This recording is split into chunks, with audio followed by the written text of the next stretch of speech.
Bienvenidos SACNISTAs. Welcome to my kitchen. I'm Dr. Diana Azurdia, and tonight we're gonna be, or this afternoon actually, we're gonna be making weeknight chicken pozole. And by weeknight, what I mean is it comes together under 45 minutes. It's like things that you buy from the store. You practically just construct it. So let's get started. First, I'm gonna put my hair back, right? Because nobody wants hair in their food. And then I'm gonna put on my apron because us scientists love PPE. All right, let's go. This is what's gonna go in our soup. We have dry oregano, cumin. This is non-negotiable. This makes the dish. I like white pepper, but you can use black pepper, some onion powder, some garlic, hominy, a must, that's classic. Some chiles and adobo sauce. That's gonna be really good and make it smoky. I'm gonna use some bone broth and some chicken stock, but you can use any combination of this that you like. And if you're a vegetarian, you can use vegetable broth, an onion. I like that fresh spiciness, so I'm going to use a jalapeno, some lime, garlic, and then I have about a pound and a half here of shredded chicken that we just shredded, and we bought it at the market. It was a rotisserie chicken. So yeah, this is what's going to be in the soup. Hi everyone, so we're going to make the sofrito now, and the sofrito is basically the medley of onions, garlic, jalapeno, some cilantro, and that's gonna get fried in some oil, and it's gonna become translucent, soft, nice, add a really nice base, and be really aromatic. So what I did with my onion was I cut it in half, right? And cutting it in half allows me to have this flat surface, which means that when I go to make the other cuts, there's no danger of it rolling over. What I like to do is cut the ends off the onion and then just peel the first layer of skin off. Really easy. My onion is kind of big, so I probably am only going to use an onion and a half for this. And what I'm going to do is I'm going to cheat by using my little food processor. If you don't have a food processor, that's totally fine. You can do this by chopping it, I would say dicing it. Kind of fine, not super fine, but you don't really want chunks of onion in the soup per se. You want to add them later into the soup when they're fresh. So you want to get it like nicely diced if you're not using a food processor. So this is kind of full. I'm going to start by just letting these chop up a bit. So you see that big pieces kind of stayed on top, so I'm just going to pack them down, push them down a bit. Give it another go. Cool. That is starting to look really good. So I'm going to take this out and add it to a bowl. Let's see. I should have had a bowl in hand. Sorry. Not prepared. This is home cooking. Home cooking. You're never really prepared, are you? No sous chefs. You gotta chop everything yourself. Unless you're lucky and you have a partner who likes to cook with you, which I have. Right now he's behind the camera. All right, so here we go. I'm gonna add the rest of my onion to this food processor. It looks like I have some more room in there. So here I have a jalapeno that I sliced in half and de-seeded. Don't touch the seeds with your hands. Use gloves if you have them, or I just like take a spoon and strip it out without even touching it, especially if you wear contacts. You know how many times I've touched my eyes after touching these things? All right, so I'm gonna give them a little chop, put them in here so they can get diced. And garlic. So garlic is really cool. What I like to do is I like to get it off the bulb, and then I just take my knife and give it a smash. There we go, right? And if I gave it a smash, the skin comes off super easily, and this becomes really easy to chop or to throw in there. Here I have about, this is more than 6 to 8 garlic cloves. I love garlic. So I got some big ones and some small ones. It's probably 10. That's what I'm gonna go with. If you don't like garlic that much, you can adjust it to whatever is your desire. Okay, so now those are in there. I'm gonna give that a twirl. Yeah. All of this stuff sauteing in that oil is gonna be so bomb, so delicious. You're gonna thank me later. I promise. So I'm just putting it into that container I have that you all saw, just to make room in my food processor because it's so small. See? So I'm starting to just collect my ingredients. I'm gonna throw my cilantro in there. And I washed it. When I'm using cilantro as toppings, I like to pick the leaves off because I think it's prettier, right? It looks hand tossed. But really, so much of the flavor is in the stem, and you really want to capture that. So I'm gonna put the whole cilantro in there. I'm gonna shove it in there because I'm gonna use that as part of my base. Okay. So I'm gonna give that a toss. This machine really makes things it was like 20 bucks. It makes things so much easier. For small jobs and things like this, like, why not? Especially because this isn't something that you're presenting. This is something that's gonna get sauteed down and, dissolve in the soup. Man, I wish you could smell the cilantro. So because this is kind of a janky food processor, I have some stems that didn't get cut, but I'll just take them out. So there's my cilantro. It smells really good. I'm gonna put it into my container. So now I have what's going to be the base, the sofrito of this soup. And it's really gonna give this soup some nice, rich flavors, okay? So here we go. So a really crucial ingredient to this quickness and this recipe is chipotles and adobo sauce. And these, my friends, can be really spicy. And so what we really want from this can is the sauce. And so in this bowl, I've collected the sauce and I've picked out the peppers, the actual chiles, and I put them in that bowl.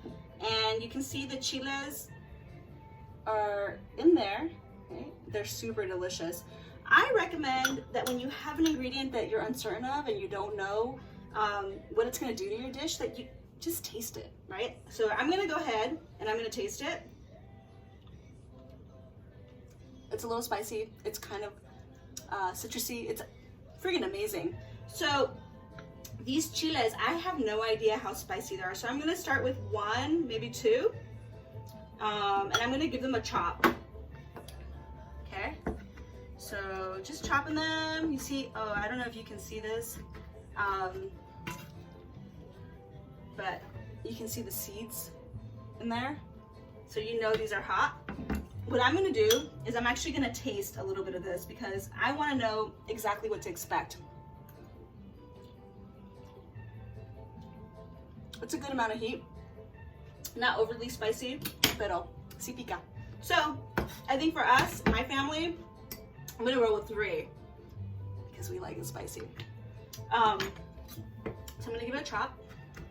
And these are gonna go into, well, they're gonna come after the sofrito inside the sauteing oil, the hot oil, okay? So I'm just gonna pick them up and put them into my bowl that has the adobo sauce in it. That way, they're ready to go. Everything's in its place. Mise en place is really important when you're cooking. So there are my adobo peppers and chipotle. Okay, so now we're gonna make the sofrito, and I'm just gonna turn my flame up to like a medium low, right? We don't want it to be too hot when the onions and garlic hit because garlic can burn really quickly. I'm using grapeseed oil. You can use vegetable oil. Any oil that does well for sauteing is fine. There's no real right or wrong for this. So I'm gonna do about I'm gonna do 3 tablespoons. That looks good. I'm gonna let that heat up a little bit. And, okay, nice. And then I'm gonna add my sofrito mix, right? It's cilantro, jalapeno, onion, garlic. I'm gonna add it to this so that it can begin to saute. So it's kind of a lot, actually. It's a little bit more than I anticipated coming out of this. So I'm gonna turn the flame up a little bit because it's weeknight. We don't wanna take that long. We really wanna get dinner on the table quickly, right? And I have a few big pieces of onion in here. That's totally fine. No biggie. So I'm gonna saute down for, I don't know, about 3 to 5 minutes. Meanwhile, I'll tell you a joke. Just kidding, I don't have any jokes. Yeah, we're just gonna let this saute for 3 to 5 minutes and then we'll be back. Hey everybody. So, here we have our sofrito kind of cooking down. It's really good to season your food as you go so that you get different levels of flavor. And so what I'm gonna do is I'm gonna add a pinch of salt to this, maybe a little bit more, to help the flavors develop. I'm also going to add at this stage my dried oregano. That way this can, what we call blooming. It can bloom, it can start to revive itself and become really aromatic. And that's 1 teaspoon. I like it to be really oregano-y, so I'm gonna add 2 teaspoons. I think that that's and this here, you can actually smell it. It smells really, really good. Yeah. So this is sofrito. I'm going to continue to saute this down for a little bit, and then we're going to move on to the next steps.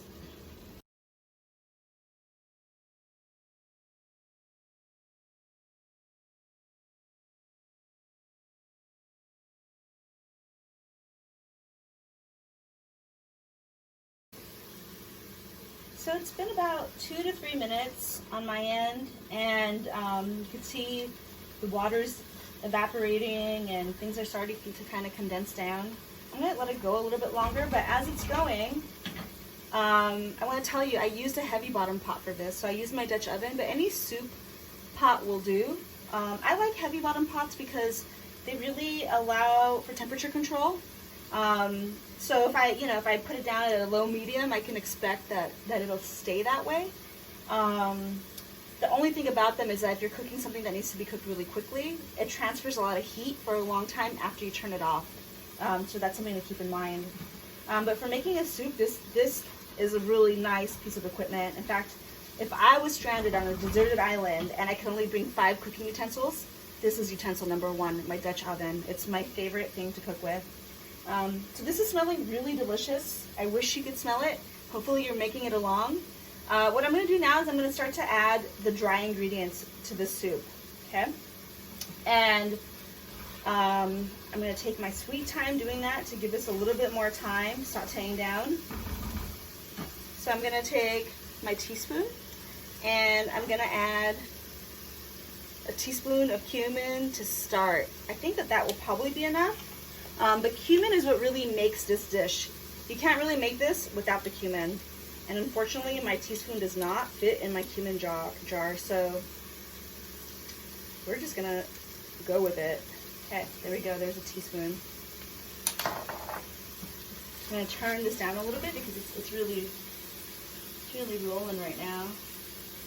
Yeah, now I can actually smell the cumin in there, and that's starting to bloom. You'd be surprised, dried spices, if you put them on heat with a little bit of oil before you cook things for like 30 seconds, they can become really aromatic and alive again. I'm actually gonna go for like another half of a teaspoon of this because like I said, cumin really makes this dish, okay? I'm gonna add a teaspoon of onion powder. So, there we go. You think we'd have enough onions, but dry seasonings always help enhance flavor. So I'm going to add a teaspoon of garlic powder, more or less, okay? Now I'm going to let all of these kind of mix together. Get some of those like little Maillard brown bits, Maillard reaction going. Those really create a depth of flavor and a deliciousness that is quite necessary in this dish. You can see it's becoming kind of pasty. That's what we want. Yeah, smelling really, really good. And this soup base is kind of like a mirepoix. I'm not exactly sure how you say it. I'm not French. But anyways, that's usually like a mixture of carrots, celery, and onion, and the French use it quite a bit in soup bases. We're Latino folk, right? We like garlic, onion, cilantro, all that goodness, jalapenos. And so I'm using that as a mirepoix. It's really the base of my sofrito. It's what's gonna make this soup spectacular. So really putting some time and energy and love into this step is super important. And what I'm aiming for is to get these things translucent, soft. And so when I add the broth and this comes to a boil, I can really count on this kind of dissolving into the background, and not having the people that I cook for actually deal with chunks of it, okay? We'll let that go for a little bit. Next, I'm gonna add my chipotle peppers. Remember, I took them, all the adobo sauce out of the can. I went with 3 chipotles. I hope I don't regret that. But here we go. I'm gonna add it so it can also become part of this mix. This is the next level of flavor that we're infusing into this dish. This is what's gonna give it its quintessential pozole taste, right? That smoky, dried chile that my grandma used to make. I really love walking into my house, even though it could be spicy as heck. People would be sneezing and coughing, and my grandmother would be roasting chiles. That's when I knew it was going down. It was gonna be legit delicious that night. So, if you're really fancy, you can make your own kind of chipotle sauce. You know, I buy my dried California chiles, my guajillo, I can't even say the name of that chile, guajillo. And what I do is I roast them and I blend them down and I make my own paste, which we'll let this go a little bit and I'll show you the paste I make. Let me see if I can find it. Here it is. So this is my paste that I make. Smells really good, but there are a bunch of chiles that I fried up and blended down, and this is dope. But for now, we're making weeknight chicken pozole, so we're gonna do it with simple ingredients that we got from the store. Telling you, it's gonna impress your friends. It's gonna be delicious. Cool. So that's looking really good. What I'm gonna do now is I'm gonna start to add my broth. Right? Let's get this baby rolling. So I bought bone broth. I like bone broth because it tastes like concentrated chicken. But you can use regular chicken stock. I got this. So what we need is 6 to 8 cups of chicken stock. This is about 4 cups of chicken stock. It's 32 ounces. I think that's 4 cups. I should know this stuff. So yeah, I'm gonna start by adding my bone broth. 4 cups of chicken stock. Okay. Again, I didn't make this bone broth from scratch, which is one of the reasons why this meal comes together so quickly.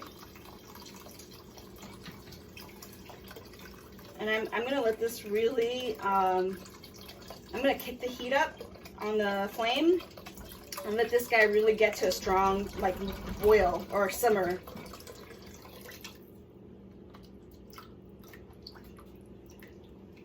And that's what's nice also about this heavy bottom pot, is that it conducts heat so well and so stably, that once this reaches a boil, I can count on it staying there. It's not gonna fluctuate. It's really my favorite piece of equipment. I can't say that enough. So we're gonna let this reach a boil and let it do its magic. And when it gets there, I'm gonna start to taste it. I'm gonna wanna taste it for salinity. I'm gonna wanna see like where the flavor profiles are and if I need any more of my seasonings. But right now it smells like pozole. It really does. It's smelling so bomb. Okay. So this has been simmering down for about 10 minutes. I'm sorry, I skipped steps on you. I wanted to prep some other things for this video.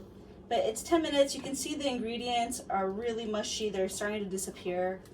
This is a really good time to taste your soup and see what's going on with it. So I'm gonna give it a taste. Don't burn yourself. Wow, it's nice and smoky.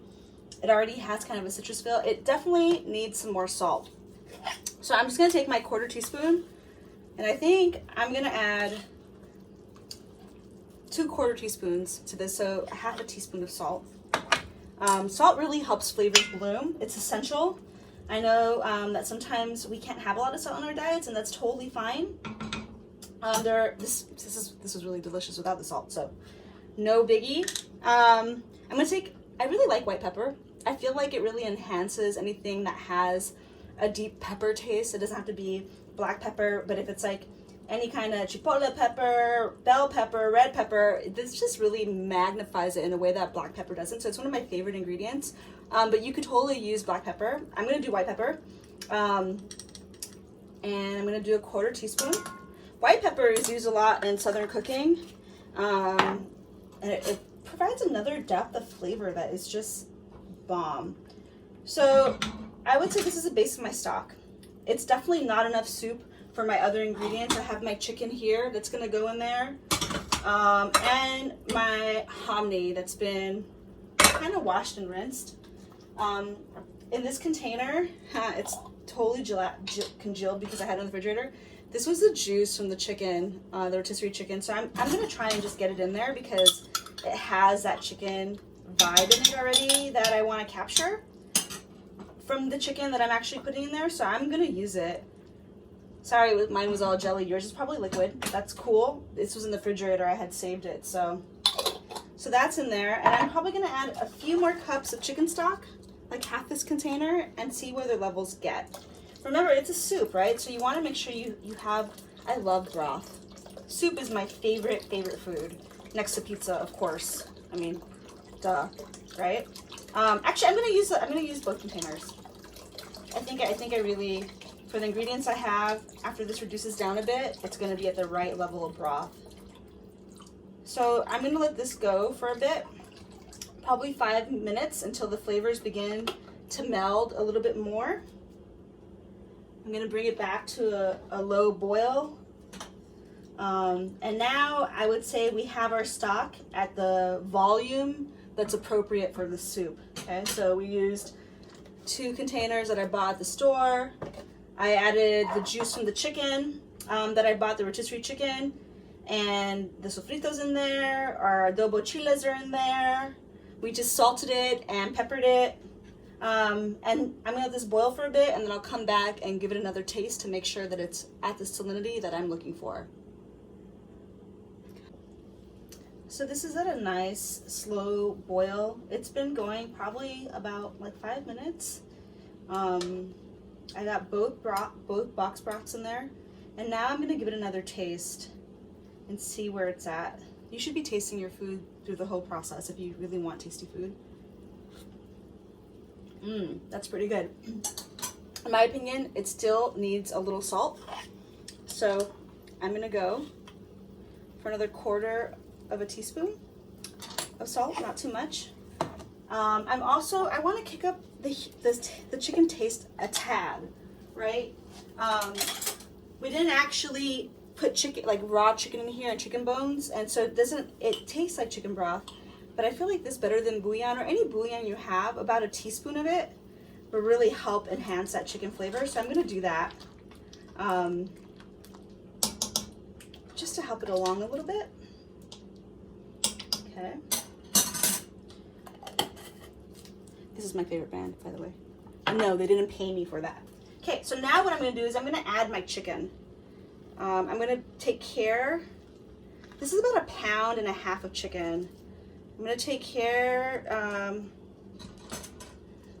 to add it slowly so I don't just plop it in there and have this splash on me. I'm not wearing goggles. It would be funny if I was though. I'm gonna add my hominy. So what I wanna make sure is that my broth, I have enough broth in here, right? That's really what I'm doing. And for me, when I'm making a soup and I think about the level of broth, I always want the liquid level to be about at least 1 inch or 2 above the solids, at least 1 inch or 2, right? I'm probably gonna add a little bit more chicken, and because I don't have any more chicken broth on hand, you know what? Why not just add it all, right? I might add some water to this.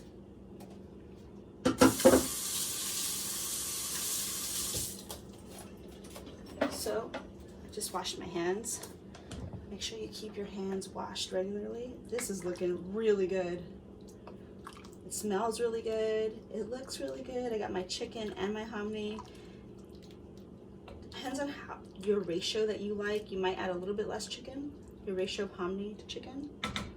I'm gonna go ahead and add a little bit of water just to supplement that broth a bit, because I like broth. So I would say that this is probably a cup to a cup and a half of water that I'm adding. And I'm probably gonna add a little bit more of that chicken bouillon just to bring it up to that chicken taste that I'm looking for. And because I'm familiar with that spice, I'm not really going to measure it or taste it, because I know that it needs a little bit. I got a new spoon. You don't want to cross-contaminate things, just as if you were in the lab, right? Think of this as a beautiful, delicious experiment. So I'm going to add about that much. I would say that's about a teaspoon and a half maybe of it. And I'm just going to let it dissolve in there. And what I'm going to do now is I'm going to let this simmer for about, I don't know, maybe 10 minutes with the lid on, 15 minutes with the lid on. I would say in total, this broth has been simmering about 15 minutes, maybe 20, okay? And I'm gonna let this go another 15 to 20 minutes with the lid on, okay? And so maybe from start to finish, this dish is about an hour because it took about 40 minutes to simmer. But there we go, the lid is on. I'm putting the flame on medium low. I'm gonna put my timer on for 20 minutes. I'm gonna forget about it. I'm gonna go chop up my toppings, get my bowls ready, you know, prep the table, all the things that I want to do, and then come back to it.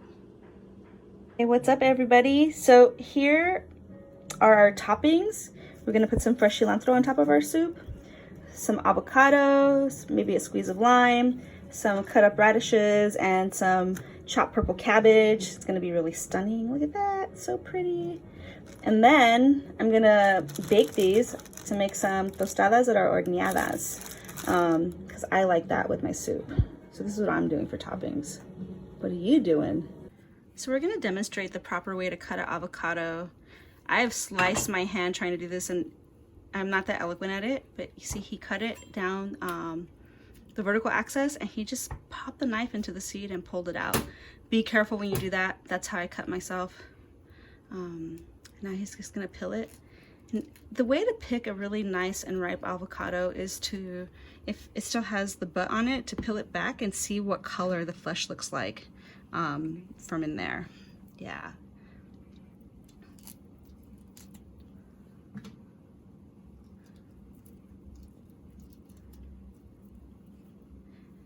That's a nice avocado. So now we're just gonna dice it up and add it to our other toppings ingredients, which this is what we're going with tonight. Some cilantro, some cabbage, some radish, maybe more lime, and some aguacate. But you can add things like queso fresco, queso seco, some minced onion if you want it a little bit more oniony, some other fresh herbs. But we're gonna keep it nice and simple. Yum. I love aguacate. So I have some tortillas in the oven, and I have them kind of just dry roasting at a low 300. I'm gonna flip them right now. I like these tostadas to complement my meal. I like to scoop my chicken onto it, so they're really delicious. This is a really nice way not to add oil to it, but then to get nice and roasty toasty, which is how we want them, and crunchy. So I'm just giving them a flip. I'm gonna let them go maybe another, I don't know, 5 minutes, depending on how they look. We want them to get kind of nice and beigey brown. Well, that's where I like them at least, so. So these are nice and toasty. They're exactly where I like them. So I'm gonna pull them out. My grandmother would have just used her bare hands. I ain't that brave. I've burned myself quite a bit. Yeah, these are gonna be so great to scoop the chicken and hot me up into. So these are tostadas horneadas. So this has been simmering for about 15 minutes. What I wanted were for the flavors to integrate, you know, kind of marry each other and develop. And tomorrow, this is even gonna be more tastier. Each day that goes by, the flavors really will marry and develop. But today it's gonna be fantastic. It's gonna be great. So I'm gonna taste it. Like I said, you really, oh my God, that's delicious. You really want to taste your food as you go. So the finishing touch for this is lime. I'm going to add a little bit of lime before this is done cooking, just to pop it off, you know, really set it off. So that's half a lime. I'm going to give it a taste and then decide how my palate feels about it. You know, there's no real right or wrong way to do this. All our palates are different and unique and special, and so you should really be tasting your food and deciding if it's good to go for yourself. Oh wow, that's exactly what it needed. I'm gonna go with one more half a lime, but that lime really helped to bring out the spicy notes, the peppery notes. It's really earthy, it's quite balanced. I really hope that you all are at home making this with me, because you're gonna have a bomb ass lunch, and then you're gonna go on to your next plenary sessions, and you're gonna be nice and refreshed, and you're gonna have a full belly and a happy heart. I'm gonna try it one more time.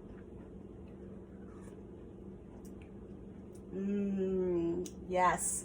So this is ready. It's ready to serve. What I'm gonna do now is I'm gonna serve it in a bowl. I'm gonna get my ladle. Where is my ladle? Here it is. And my soup bowl, which I had put aside for this very moment. Okay. And I'm going to ladle some into a bowl. Gonna make sure I get some hominy in there. Hominy is a bomb, right? And again, these were all ingredients that were kind of pre-made, right? We cheated a bit. We didn't totally make this from scratch, but that's what makes this so easy, delicious. It's my go-to soup if I'm just in a hurry and I didn't use the whole rotisserie chicken for this. The other half of the rotisserie chicken is in the fridge. I'm gonna make a chicken salad with it tomorrow. Put that, herby chicken salad on top of some open-faced sourdough toast. Oh man, it's gonna be bomb. And so now I'm gonna add my toppings. So I'm gonna add, here's my cabbage. So I'm gonna put some cabbage in there, right? I'm gonna add some radish. I'm a big fan of radish. I recently discovered, I knew I loved them, that they weren't just a topping for tacos, but they're so good, even like roasted and sauteed down with some honey and butter. Bomb. And I'm gonna add some aguacate, which I'm gonna do with my hands. Aguacate can be kind of messy. There we go. Maybe you can see this, maybe you can't, but it is super bomb. Yummy. Look at that steam coming off this beautiful dish. Yum. Thank you so much for joining me in my home today and cooking weeknight chicken pozole with me. I hope you've enjoyed this episode of Cooking with SACNISTAs. And until next time, stay safe, stay healthy, stay delicious. From my home to your home, many blessings. So good. Buen provecho.